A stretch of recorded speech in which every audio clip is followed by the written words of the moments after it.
Kita lanjut bahas PTTH Dunia Para Dewa episode 296. Oke lah, nggak usah banyak mang-ming-mang, kita langsung masuk aja ke pembahasan.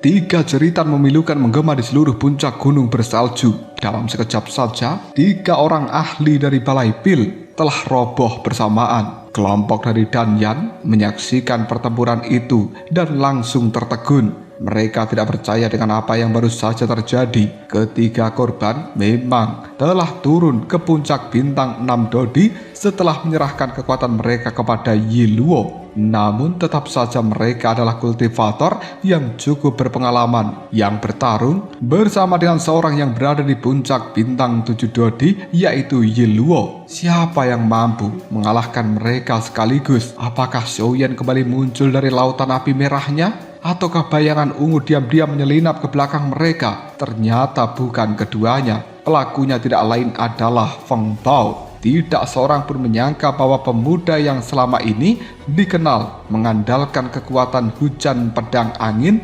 justru mengalami terobosan ke tengah pertempuran. Di bawah tekanan hidup dan mati, pemahaman Feng Bao terhadap jalan pedangnya pada akhirnya telah melampaui batas sebelumnya. Sementara itu, sebelum 3 ahli dari Balai Pil itu gugur, keadaan di pihak dari Xiaoshan sebenarnya sudah berada di ambang kehancuran. Begitu Yiluo mendapatkan kekuatan dari 3 orang yang lainnya dan berhasil mencapai puncak bintang 7 Dodi melalui teknik pertarungan tim, tekanannya pun langsung meningkat berkali-kali lipat. Tanpa menggunakan sebuah teknik khusus sekalipun, setiap pukulan yang dilancarkan oleh Yiluo mengandung kekuatan luar biasa. Pukulan pertama menghantam baju sirah emas Xiaoshan hingga langsung retak. Pukulan kedua membuat tubuh dari Xiaoshan terhuyung mundur dan memuntahkan cairan merah. Namun Yiluo masih belum puas. Dia kembali melayangkan pukulan ketiga dan brak! Baju sirah itu hancur berkeping-keping. Tubuh dari seorang Xiaoshan terpental jauh melintasi salju.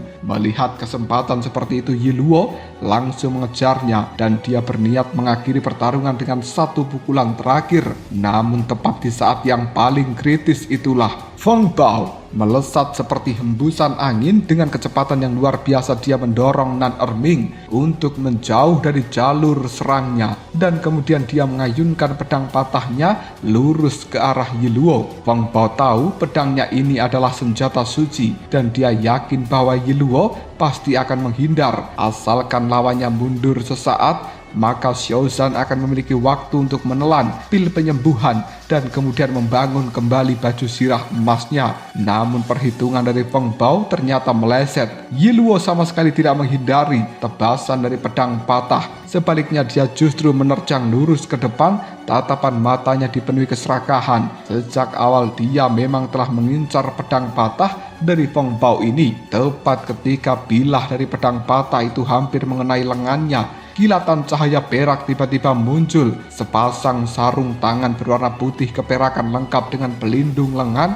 langsung membungkus kedua tangannya. Bentuknya menyerupai seekor harimau ganas yang sedang menerkam mangsanya. Ini adalah kartu traf dari seorang Yiluo, teknik pertahanan yang belum pernah dia gunakan sejak awal pertempuran. Feng Bao langsung menyadari bahaya. Jika serangannya diteruskan, maka pukulan Yiluo pasti akan lebih dulu menghantam dadanya. Dan dengan kekuatan puncak bintang 7 dari Yiluo ini, 1 pukulan saja sudah cukup untuk bisa merenggut nyawa dari Feng Bao. Dalam sepersekian detik, Feng Bao pun mengambil sebuah keputusan. Dia memutar pergelangan tangannya. Pedang patah itu kemudian menghantam sarung tangan berwarna putih perak dari seorang Yiluo dengan sangat keras. Dang! Memanfaatkan pantulan dari benturan itu, tubuh Feng Bao pun meluncur mundur, bukan karena kalah, melainkan sengaja menggunakan tenaga lawan untuk menjauh. Pukulan dari Yiluo pada akhirnya meleset. Melihat pemandangan seperti itu, Xiaoshan dan Erming, bahkan Xiaoyan yang mengamati dari balik lautan api merah, sama-sama menghela nafas lega. Feng Bao berhasil menyelamatkan dirinya. Namun Yi Luo kini benar-benar serius. Dia segera melesat mengejar sambil menghujani Feng Bao dengan rentetan pukulan bertubi-tubi. Setiap kali pukulan itu datang membawa kekuatan yang mampu menghancurkan gunung Tante Erni. Anehnya tak satu pun berhasil mengenai sasaran. Feng Bao bergerak begitu ringan, tubuhnya mengikuti aliran angin, kadang melayang, kadang berputar, kadang menghilang dari jalur serangan hanya dalam sekejap mata. Kecepatan itu membuat Yi Luo mulai mengernyitkan dahinya dan dia tak menyangka bahwa Feng Bao akan bergerak secepat itu. Melihat lawannya berhenti melakukan penyerangan, Feng Bao justru mulai tersenyum. Dia sengaja mengangkat tangan, mengaitkan jari telunjuknya dan kemudian mengacungkan jari kelingking sambil mengejek. Apakah hanya seperti ini saja kemampuan seorang ahli yang berada di puncak bintang 7 Dodi? Hai, apakah kau tidak malu? Provokasi dari seorang Feng Bao membuat mata Yi Luo menyipit sesaat amarah terpancar di wajahnya, namun dia segera tersenyum dingin. Anak muda, kau tidak perlu memancing emosiku. Aku mengakui kecepatanmu memang luar biasa, tapi jangan senang dulu. Kalau dibandingkan dengan teman perempuanmu itu, kau masih tertinggal jauh.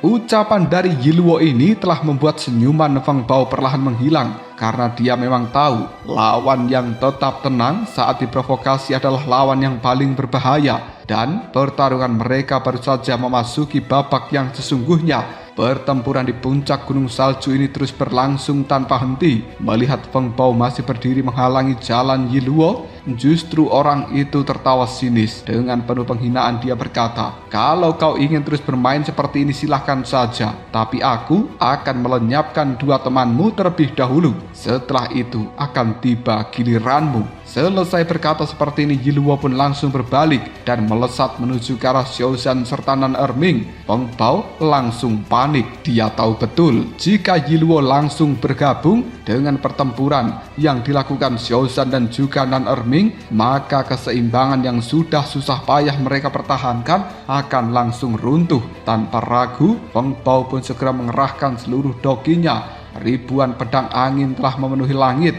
lalu menghujani tubuh dari Yi Luo dari berbagai arah. Di hadapan seorang ahli puncak bintang 7 Dodi, hujan pedang angin seperti ini tidak berarti apa-apa. Yi Luo hanya mengayunkan satu pukulan. Gelombang energi yang keluar dari tinjunya pun menghancurkan seluruh pedang angin itu hingga lenyap tanpa bekas. Feng Bao tidak menyerah, dia kembali melepaskan rentetan energi pedang, berusaha memperlambat langkah dari Yi Luo, tetapi hasilnya tetap sama. Yi Luo membentuk perisai doki di sekeliling tubuhnya dan terus maju tanpa sedikit pun melambat. Melihat seluruh usahanya sia-sia, Feng Bao akhirnya mengambil keputusan yang sangat berbahaya. Dia menggenggam erat pedang patahnya, lalu dengan kecepatan penuh menerjang langsung ke arah Yi Luo. Semuanya pun terkejut. Apakah Feng Bao benar-benar berniat bertarung jarak dekat melawan ahli di puncak bintang 7 Dodi? Bukankah itu adalah sesuatu yang cari mati? Namun bagi Feng Bao, dia tak memiliki sebuah pilihan. Jika tidak menghentikan Yi Luo sekarang juga, maka Xiaozhan dan juga Nan Erming, bahkan seluruh rencana dari Xiao Yan akan hancur. Walau harus mengorbankan nyawanya sendiri, dia tetap akan menahan seorang Yi Luo. Melihat Feng Bao telah datang, Yi Luo pun langsung tersenyum dingin dan dia memahami maksud dari bocah ini. Namun kali ini dia memilih berhenti. Baginya, melenyapkan Feng Bao terlebih dahulu adalah sesuatu yang jauh lebih menguntungkan. Selain menghilangkan penghalang, dia juga bisa merebut pedang suci patah yang sejak tadi telah diincarnya. Yi Luo mengepalkan tinju. Doki mulai berkumpul pada tinjunya itu. Tatapan matanya penuh dengan keyakinan. Namun ketika jarak mereka tinggal beberapa langkah, Feng Bao mendadak berhenti. Yi Luo mengernyitkan dahinya. Sialan, apakah kau mencoba mempermainkanku lagi? Dia mengira bahwa Feng Bao sengaja memancingnya agar membuang waktu. Namun saat dia menatap lebih seksama, ekspresinya perlahan berubah. Tatapan mata Feng Bao sudah tak lagi sama. Tak ada lagi kemarahan, tak ada lagi ejekan, tak ada lagi tekad yang nekat. Yang tersisa hanyalah sebuah ketenangan dan cahaya aneh yang telah memenuhi kedua matanya. Yiluo langsung menyadari sesuatu. Apakah itu adalah pencerahan? Feng Bao ternyata sedang mengalami sebuah pencerahan di tengah pertempuran. Yiluo tidak langsung menyerang. Dia justru berdiri diam sambil memperhatikan. Menurutnya, sehebat apapun pencerahan yang didapatkan Feng Bao, sangat mustahil bagi seorang yang hanya berada di tahap awal bintang 7 Dodi mampu mengancam seorang kultivator puncak bintang 7 seperti Yiluo ini. Sementara itu di dalam lautan kesadarannya sendiri, Feng Bao teringat kembali dengan seluruh nasihat dari Kaisar Xiaoyao. Jalan pedang itu bergantung pada momentum. Biarkan niatmu mendahului pedangmu dan pedang mengikuti hatimu, bukan tanganmu. Kalimat-kalimat ini bergema di dalam pikiran Feng Bao. Selama ini dia selalu mengira pedang patahnya adalah pedang yang ringan. Karena itulah seluruh tekniknya terfokus pada kelincahan, pada kecepatan dan juga pergerakan yang sulit diprediksi. Namun kini dia menyadari kesalahannya. Yang membatasi dirinya bukanlah pedang itu, melainkan cara berpikir Feng Bao. Mengapa pedang ringan tidak boleh mengandung niat yang ganas? Kenapa angin hanya boleh lembut,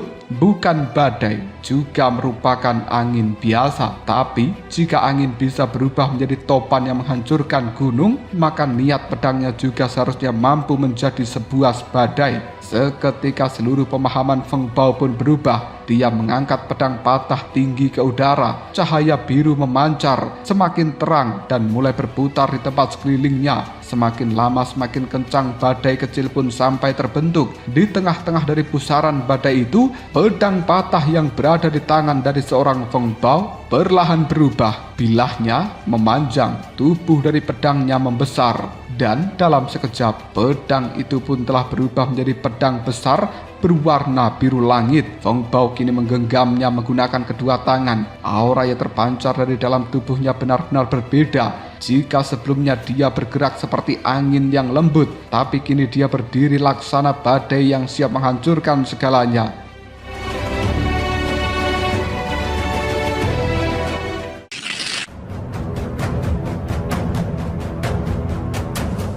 Yiluo memandang perubahan itu sambil mencibir. Jadi, pencerahanmu hanya membuat pedangmu menjadi lebih besar ya? Apakah kau benar-benar berpikir bahwa kekuatan seperti itu cukup untuk menandingi seorang ahli puncak bintang 7 sepertiku? Feng Bao tidak menjawab ucapan Yiluo. Dia hanya menggenggam pedang patah besarnya yang semakin erat. Angin di tempat sekelilingnya terus meraung, dan untuk pertama kalinya semenjak pertempuran ini dimulai, tatapan seorang kultivator dari tahap awal bintang 7 Dodi mampu membuat seorang di puncak bintang 7 Dodi merasakan sedikit tekanan di dalam hatinya. Di tengah pertempuran yang semakin kacau, Yiluo memandang Feng Bao dengan senyuman penuh penghinaan. Baginya pemuda itu telah melakukan kesalahan terbesar di dalam hidupnya, meninggalkan kecepatan demi kekuatan.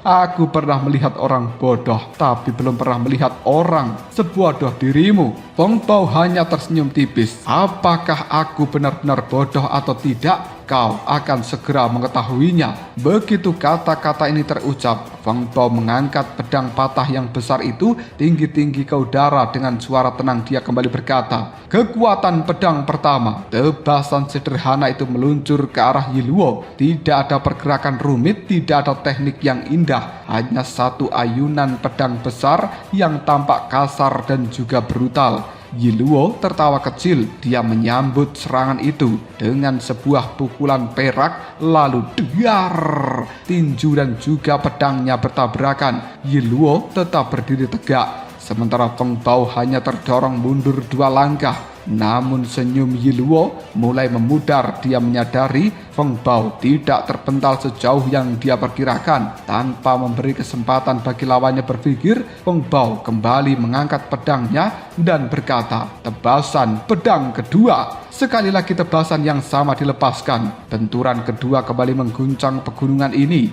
dan sekarang Yiluo merasakan ada sesuatu yang berbeda. Serangan kedua ternyata jauh lebih berat daripada yang pertama. Bukan hanya lebih kuat saja, tetapi juga jauh lebih ganas. Tatapan mata Yiluo mulai berubah, bukan lagi penuh dengan ejekan, melainkan rasa penasaran. Feng Bao terus maju. Pedang ketiga. pedang keempat, pedang kelima. Setiap ayunan tampak sama, namun setiap tebasan membawa kekuatan yang berlipat ganda daripada sebelumnya. Momentum pedangnya terus bertambah, tak pernah berhenti, tak pernah terputus. Persis seperti yang diajarkan oleh Kaisar Xiaoyao, jalan pedang itu membutuhkan momentum. Begitu momentumnya terbentuk, dia akan mengalir tanpa akhir. Saat pedang keenam ditebaskan, ledakan yang tercipta jauh lebih dahsyat. Dan untuk pertama kalinya, Yi Luo terdorong mundur beberapa langkah. Sedangkan Feng Bao justru tetap berdiri kokoh. Keadaan mereka telah berbalik. Yi Luo tidak marah, tapi dia justru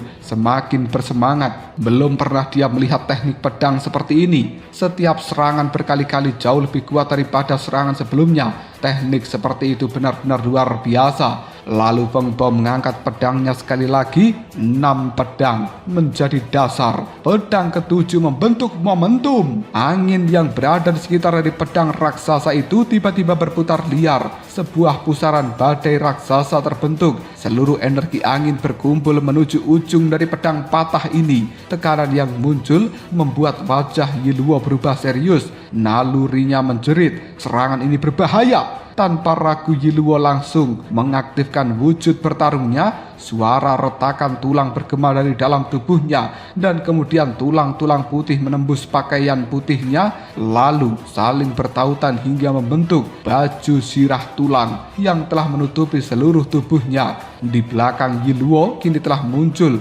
bayangan monster raksasa, yaitu harimau putih yang meraung ke arah langit. Aura Yi Luo juga telah melonjak secara drastis. Feng Bao hanya menyipitkan matanya. Dia tahu dengan pertahanan seperti itu, pedang ketujuh miliknya mungkin tidak akan lagi mampu melenyapkan Yi Luo. Namun senyuman tipis justru muncul di wajahnya. Karena sejak awal targetnya bukan Yi Luo, melainkan 3 orang balai pil yang kekuatannya telah turun menjadi puncak bintang 6 Dodi. Dengan satu hentakan kaki, Feng Bao tiba-tiba mengubah arah dari tebasan pedangnya. Pusaran angin itu telah membawa tubuhnya melesat ke arah langit, meninggalkan Yi Luo yang masih bersiap menerima serangan. Yi Luo kemudian menyadari bahwa dia baru saja terkena tipu daya. Tapi ketika dia menyadari hal ini, semuanya sudah terlambat. Feng Bao! Dia meraung dengan penuh amarah sambil mengejar Feng Bao. Tapi kekuatan dari pedang ketujuh telah ditebaskan. 3 cahaya pedang biru turun seperti hukum dari langit. 3 orang kultivator dari balai pil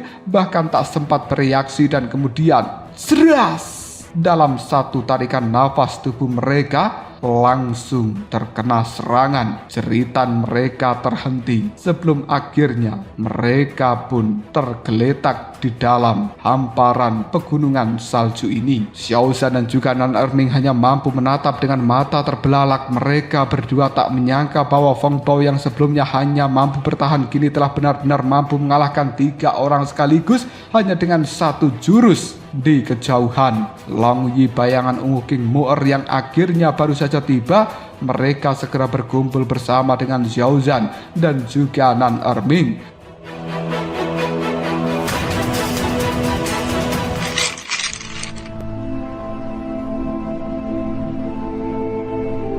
Namun di saat yang sama Yi Luo juga telah tiba. Matanya merah penuh amarah. Dia menyesal, sangat menyesal. Seandainya tadi dia segera melenyapkan Feng Bao ketika mendapatkan pencerahan, mungkin semua ini tak akan terjadi. Belum sempat dia melancarkan serangan balasan, sebuah suara keras pun menghentikannya. Berhenti! Dan Yan pada akhirnya tiba di medan pertempuran. Yi Luo ini, tatapan matanya menyapu seluruh keadaan. Lalu dia memerintahkan Lang Chu untuk bergabung. Kini kedua kubu kembali berdiri, saling berhadapan. Long Yi, bayangan ungu King Mu'er, Xiaozan, Nan Erming, dan Feng Bao juga telah berkumpul menjadi satu kembali. Sesaat kemudian sosok yang selama ini ditunggu akhirnya muncul dari dalam kobaran api merah. Dia adalah Xiao Yan. Melangkah perlahan ke depan. Dengan senyuman tenang dia berdiri di depan rekan-rekannya. Pertarungan berikutnya akan menjadi penentuan hidup dan mati bagi kedua belah pihak. Di atas puncak gunung yang telah tertutup salju ini, kedua kubu saling berhadapan. Namun kali ini keadaan sudah jauh berbeda. pasukan Danyan yang semula berjumlah 17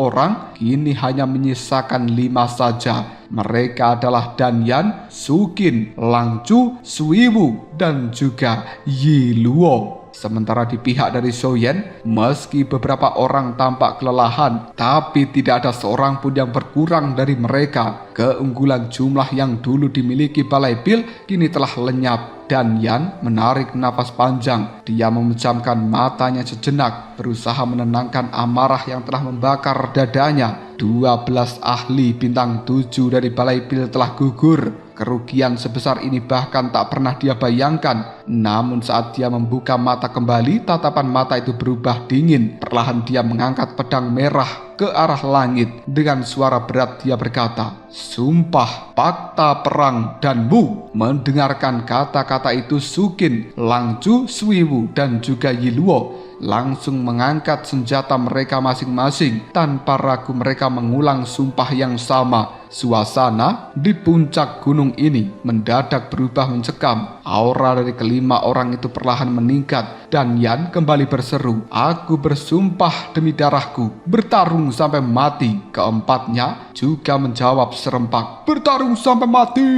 Kalimat demi kalimat terus bergema di antara badai salju. Semangat bertarung mereka terus meningkat seolah setiap kata yang diucapkan adalah mantra yang berubah menjadi kekuatan. Souyen memang tidak mengetahui arti sebenarnya dari fakta perang Danwu itu. Namun dia merasakan satu hal, jika sumpah ini selesai diucapkan, maka lawan mereka akan jauh lebih berbahaya. Tanpa ragu sedikit pun, Souyen langsung mengambil keputusan. Dia menoleh pada rekan-rekannya, "Salurkan seluruh doki kalian kepada diriku." Begitu selesai berkata, tubuhnya melesat maju. Pedang api surgawi membelah udara, langsung menuju ke arah Danyan. Dia sama sekali tidak memberikan kesempatan bagi musuhnya untuk menyelesaikan sumpah itu. Danyan sedikit terkejut. Dia tak menyangka bahwa Souyen mampu membaca niatnya secepat ini. Namun dia segera mengangkat tangannya, mulai bertarung. Upacara sumpah itu pun berhenti. Kelima ahli dari Balai Pil ini pun langsung membentuk sebuah formasi. Sukin dan juga Langcu berdiri di barisan depan. Danyan berada di barisan tengah. Sementara Suiwu dan juga Yiluo berada di bagian belakang. Formasi ini tidak dirancang untuk menyerang, melainkan bertahan. Mereka tidak ingin lagi memberikan kesempatan kepada Souyen untuk melakukan penyergapan. Melihat perubahan seperti itu, Souyen pun justru tersenyum tipis. Inilah yang dia inginkan. Selama lawan memilih untuk bertahan, maka tekanan terhadap kelompoknya akan jauh lebih ringan. Tanpa membuang banyak waktu, Souyen langsung memilih Langcu sebagai sasaran pertama. Bukan karena dia yang paling lemah, tapi karena dia yang sedikit lebih mudah untuk ditembus pertahanannya jika dibandingkan dengan Sukin. Pedang api surgawi dan juga pedang melengkung berwarna ungu milik Langcu langsung bertabrakan dengan milik Souyen. Duar!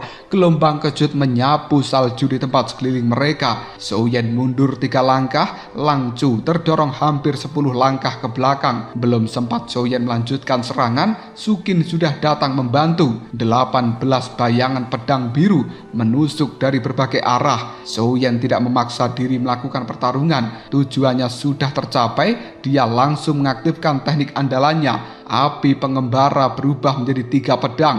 Dalam sekejap saja lautan api merah kembali memenuhi tempat ini. Satu tebasan pedang besar memaksa Sukin dan juga Langcu untuk segera mundur. Lalu Souyen kembali menghilang ke dalam kobaran api. Danyan menggertakkan giginya. Teknik ini lagi. Selama lautan api merah masih tetap ada, mereka tidak akan pernah bisa mengetahui dari mana Souyen akan menyerang. Setelah berpikir sesaat, Danyan menoleh kepada Suiwu. Kini saatnya pengguna elemen air itu bergerak tanpa menunggu perintah dari keduanya. Suiwu langsung menerima doki dari Sukin dan juga Yiluo. Melalui teknik pertarungan tim mereka, auranya langsung melonjak hampir menyentuh bintang 8 Daudi.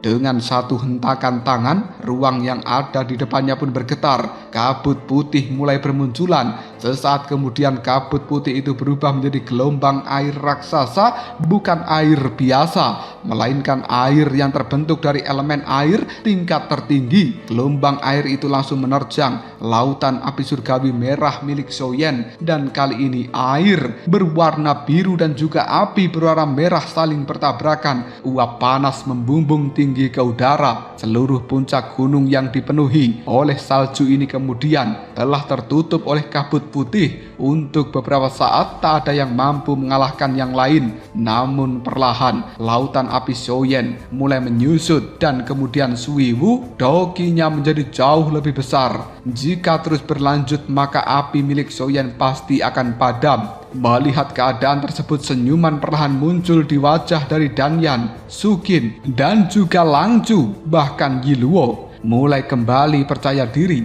Begitu lautan api menghilang, Soyen tak akan lagi memiliki sebuah tempat untuk bersembunyi, dan kemenangan pasti akan berada di tangan mereka. Namun tepat ketika harapan itu mulai tumbuh, suhu yang berada di medan pertempuran mendadak turun drastis. Angin dingin bertiup semakin kencang, salju berubah menjadi badai, suara retakan es terdengar di mana-mana. Bayangan ungu pada akhirnya memilih bergerak. Dengan tenang dia telah mengaktifkan domain beku, es dan salju bayangan ungu. Dalam hitungan detik saja permukaan dari gelombang air milik Suiwu mulai membeku. Ombak yang semula mengamuk perlahan berhenti. Semakin lama semakin meluas, hingga akhirnya sebagian besar lautan air itu berubah menjadi hamparan es, dan momentum serangan dari Suiwu langsung berhenti. Sebaliknya kekuatan api surgawi milik Soyen mulai membalas. Kobaran api merah kini kembali membesar. Air yang membeku berubah menjadi uap panas,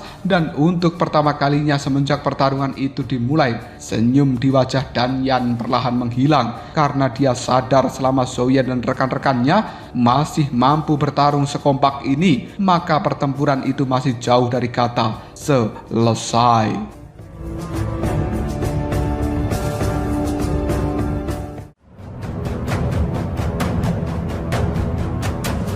Lalu apakah yang akan terjadi selanjutnya? Mungkinkah Danyan akan mampu menghadapi kekompakan dari kelompok Soyen? Jika kalian penasaran, tunggu aja jawabannya di next video. Koprol Sob.